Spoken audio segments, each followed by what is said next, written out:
Hi there, I'd like to welcome you to our single supplier contract management template. Let's start off with an introduction. My name is Aleksandra Panic and I'm the head of product at Procurement Tactics. I'll be your guide through this template today. The team at Procurement Tactics has over 20 years of experience in procurement and negotiations. From this knowledge and experience, we would like to share with you this template. Let's get right into it. So, what exactly is a single supplier contract management template?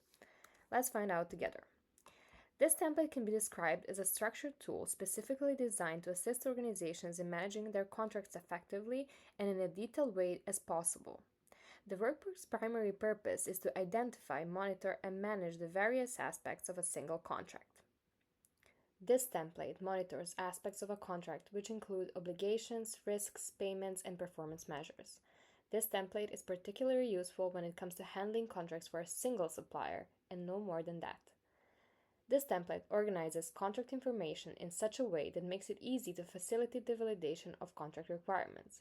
This means that the workbook is an essential tool when it comes to managing the proper execution of contracts and monitoring the obligations of each party.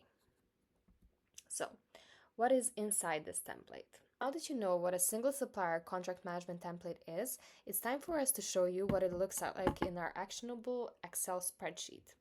The spreadsheet has 7 sheets in an actionable template, each focusing on a certain aspect of your contract that you want to keep track of. Before we delve into the 7 sheets, here's some things that you might want to consider. This template is designed to be an actively working document, which means it has to be updated frequently. It's also used to manage the contracts of a single suppliers only. Keep this in mind when you're using the workbook. Now that we have gotten that out of our way, let's start on the first of the 7 sheets. The first spreadsheet is where the key details for the contract are filled up. There are 3 tables in this sheet, each concerning itself with certain aspects of the contract basics. The first table is for contract details, where basic information about the contract, like the person in charge and contract objectives and scope, will be written down. After this table is the contract extension table, where we will put details about the contract's extension, if there are any, all written down. Lastly, the contract variation table concerns itself with the changes in the contract and keeping track of this. Next, we will have the document directory. The document directory sheet is where you keep track of all of the documentation involved in your contract. There's a column to fill out the name of the document and a column for its description as well. It's of course important to keep track of whatever updates the document has been through, so there's a column to keep track of that as well. Signature status and approval status also have dedicated columns should they be relevant, along with a column for a reference number. Next, we have finances. 2 tables make up the finances spreadsheet, and these are the pricing details and payment details. The payment details is where you provide information on pricing, like your payment terms and invoice requirements for this contract. The payment details table is where you keep track of your payments from the amount to the date of payment. Below this is a section with total payments made for the specific contract. Next, we have performance management. For the performance management spreadsheet, there is a column for output or service, which is where you can write down the exact activity that you're measuring the performance of. The performance measurement are the quantitable measures you can use to measure performance, like the profit margin. The column for method of measurement is the methods you'll be using in measuring your performance measurements. The columns for results and notes follow right after. Next, we have the risk management template. This spreadsheet is specifically for managing risks within your contract. We start with a column for risk ID, which is a specific identification name you have for the risk. The risk description is where you input what kind of a risk you may be dealing with, while the causes column is for possible causes of such risks. The risk category and likelihood columns have drop-down menus where you can choose what kind of risk it is and how likely it is to happen.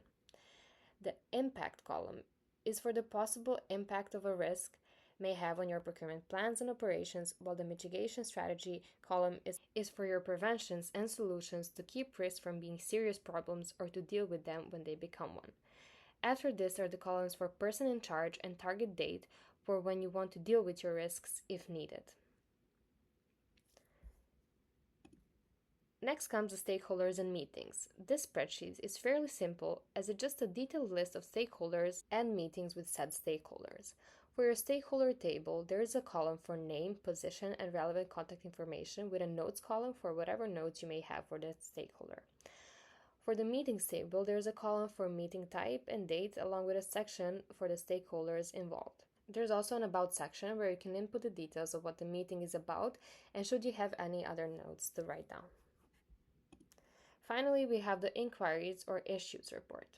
The last spreadsheet in the actionable template is the Issues Inquiries report template. There you can fill in the date when the issue or inquiry is received, whether it's of any significance, the details of the said inquiry or issue, and the action taken when the issue or the inquiry was brought to your attention.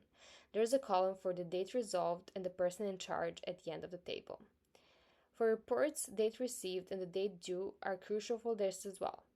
The report type follows the issue's actions requiring follow-up if anything regarding the reports needs to be followed up on.